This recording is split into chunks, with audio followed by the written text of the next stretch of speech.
வணக்கம் உறவுகளே. நான் இப்போ என்ன கதைக்கு வந்தேன்னு சொன்னால், ஸ்ரீலங்காவில் இருக்கிற யூடியூபர் மேரை பற்றி ஒரு சின்ன ஒரு விஷயம் சொல்ல அப்புறம் கேளுங்கோ. அதில் எல்லாரும் இல்லை, ஒரு சில இது சொல்ல அப்புறம் பாருங்கோ.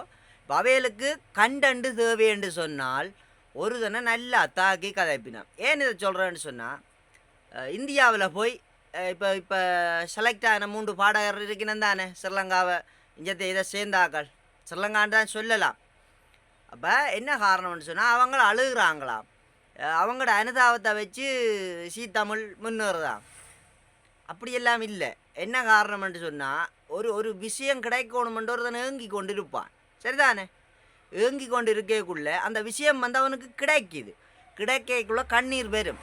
அது ஒரு ஒரு மனுஷனாக பிறந்தவனுக்கு வரும், சரிதானே? ஒரு உதாரணத்துக்கு எங்களுடைய அம்மாவை நாங்கள் கனகாலமாக காணையில், அம்மாவை திடீரென்று கண்டோடனே அழுது கொண்டு தான் போவோம்.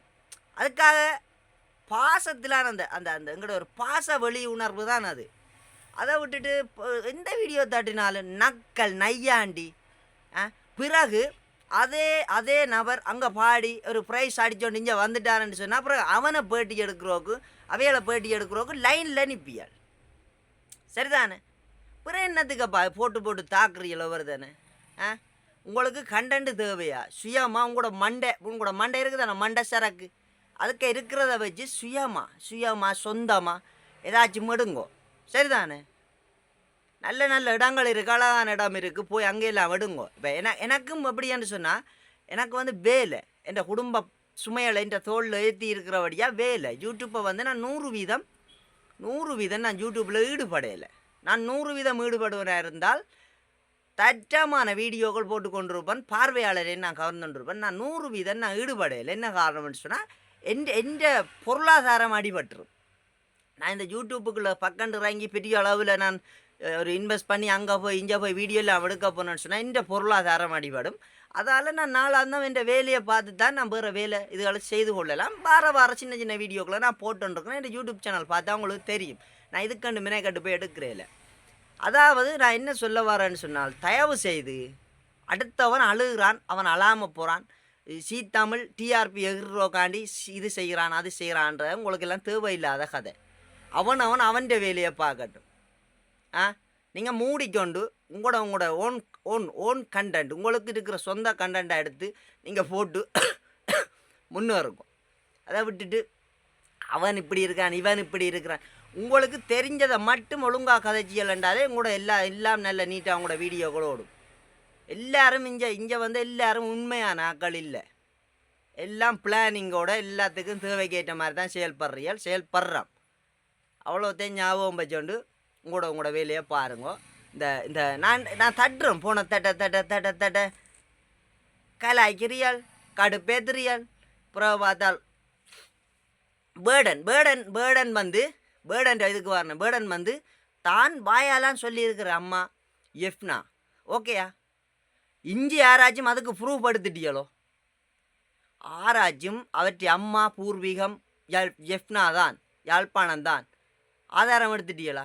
ஆதாரம் இருந்தால் போட்டு இருக்கா காட்டுங்க ஐயா.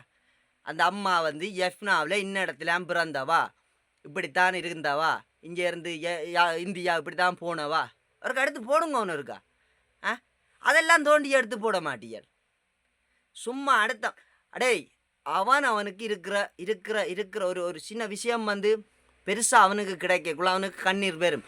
அவன் நான் பார்த்தேன், நல்லா பாடுறான், திறமசாலி, செலக்ட் பண்ணிட்டாங்க, மேடையில் கிடந்து உருள்றான், அழுகிறான், ஓகே, அவன் வெளிப்பாடு. அவன் அந்த விஷயத்தை அடையிறோக போல ஒரு காலம் அவன் வெயிட் பண்ணியிருப்பான். அதே மேடையில் சொல்கிறான் தானே, நான் வந்து முதல் தேரம் ஆடிஷனுக்கு வந்தும் எனக்கு இப்படி செலக்ட் ஆகலை, தனக்கு அது அதிர்ஷ்டம் இல்லாதன்னு சொல்லி அவன் அதுலேயே ஃபீல் பண்ணுறான் தானே. அவன் உண்மையாக கதைக்கிறான்.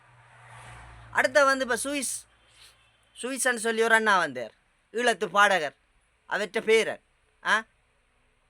அவைகளுக்கெல்லாம் வந்து இப்படி போய் அவங்கள அந்த மேடையில் நின்று எங்களுடைய அப்பப்பா என்று கொண்டு போய் கையை பிடிச்சி ஏற்றி விடைக்குள்ளாண்டா எங்களுக்கு பெருமை.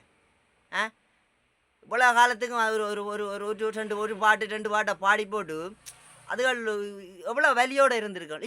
இப்போ அவையில் சந்தோஷப்படுவினோம். என் பேரை பிள்ளை இப்படி ஒரு ஸ்டேடியத்தில் ஏறி பாடுது கொள்ளுது. அவன் அழுதா அது அவன்கிட்ட பிரச்சனை. அது சீத்தமிழ். இப்போ ஒரு ஒரு 3 மாதம் 5 மாதம் நிற்க போகிறாங்கள அங்கே. சீத்தமிழ்லாம் அதுக்கு காசு கொடுக்க போகுது, அதுக்கு சாப்பாடு ஸ்பான்சர் ஃபுல்லாக சீத்தமிழ் செய்ய போகிறான்டா.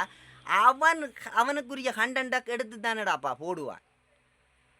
நீங்கள் நான் சொல்கிறத வடிவாக்கலுங்க. நீங்கள் வந்து கண்டென்ட் எங்கே பிடிக்கணுமென்னு நினச்சி போட்டு அடுத்தவன் கண்ணீருக்கு கொண்டு போய் பூத்தாதேங்கோ, சரிதானே?